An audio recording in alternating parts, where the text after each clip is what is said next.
Hi and welcome to Preppertankar. Today we're going to listen to when I recently spoke on national Swedish radio. It's a radio show called Ring P1 with a famous radio host and former TV host called Thomas Tengby. I'm gonna talk very basic because so everyone that was listening could understand. But let's get to the segment. Jakob Heikkinen i Uppsala, välkommen till Ring P1. Tack. Vad vill du prata om? Nej, men jag vill ju prata lite grann om hemberedskap och sån här kallat prepping då. Mm-hmm. Och det var ju lite kul att samtalet innan kan jag ta vid efter, kan man ju säga. Det hänger ju ihop lite grann. Ja, verkligen. Jo, men alltså det har ju varit mycket snack om hemberedskap och sådär när corona bröt ut och även när Ukraina-kriget bröt ut. Men sen så svalnar det här intresset efter ett år eller sådär, när folk börjar bli lite bekväma och sådär. Och allt rullar på som vanligt och då släpper vi. Ja. Jo, precis. Och jag tycker det är synd för att man vet ju aldrig när nästa kris kommer. Nej. Det är ju liksom lite det som är grejen, att man ska vara förberedd när nästa kris kommer. Vad innebär det att vara förberedd för dig då? Ja, alltså man kan ju ha lite extra mat hemma för några veckor och torrvaror och sådär och lite extra av allt som man behöver. Mm. Det behöver inte vara några jätteavancerade grejer utan ja. Ja, men just som du sa, alltså först corona och sen kriget i Ukraina, så märkte man ju att myndigheterna, de vaknade till liv och man började prata om vi kanske ska ha beredskapslager, jag vet inte hur det har gått med det, som vi hade förr. Och det gick också ut någon sån här om kriget kommer, alltså förbered, så här ska du ska ha plasttankar med vatten men det känns ju som även från myndighets-Sverige så har det svalnat. Liksom. Nu är vi färdiga med det. Ja, jo precis. Alltså, jag jobbar ju inom kommunen och när corona bröt ut där så var det ju väldigt stort fokus på att vi skulle ha både det ena och det andra. Vi skulle ha filtar och vi skulle ha vatten och vi skulle ha något litet spritkök och grejer och sådär. Men det där ebbade ju ut efter 1,5 år. Nu är det ingenting om det längre. Nej.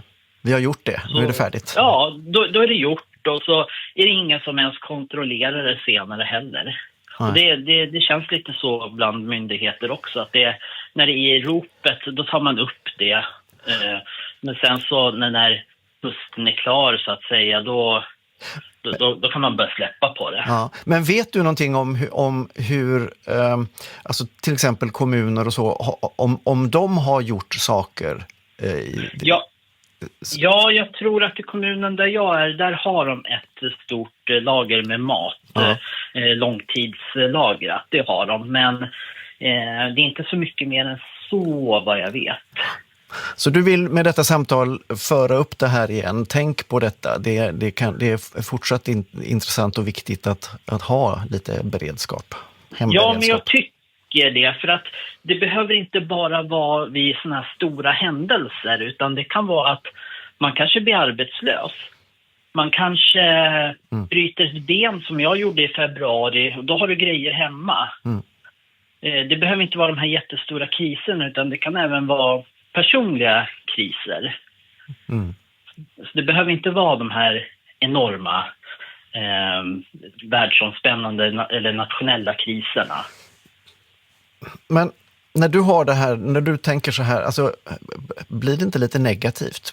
Går du inte omkring och liksom väntar på katastrofen då? Nej, man kan ju tro det.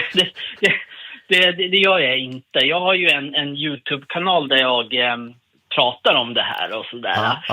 Men nej, jag är inte nervös liksom, utan det är mer som en försäkring kan man ju säga. För jag tänker att det kanske är för att därför... krocka med bilen för att jag har en bilförsäkring. Nej, men jag tänker att det kanske är därför som vi släpper det. Liksom, när vi har krisen nära in på oss, när kriget, när ryssarna liksom gick in i Ukraina, då känner man, oh shit. Och när corona var så var det verkligen, oj vilken förändring. Men man vill ju på något sätt inte gå omkring och tänka på det mörka, utan det ska vara lite lättare. Nej, men precis. Det är klart man så att det är inte så konstigt att vi släpper det heller, faktiskt. Nej, det håller jag med om. Man ska inte gå runt och tänka på sånt hela tiden. Det mår man inte bra av. Nej. Men och vara lite förberedd. Man behöver inte överdriva på något sätt.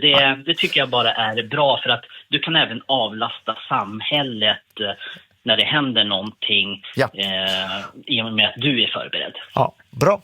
Tack för att du ville vara med, Jakob. Tack. Hej. Hej då.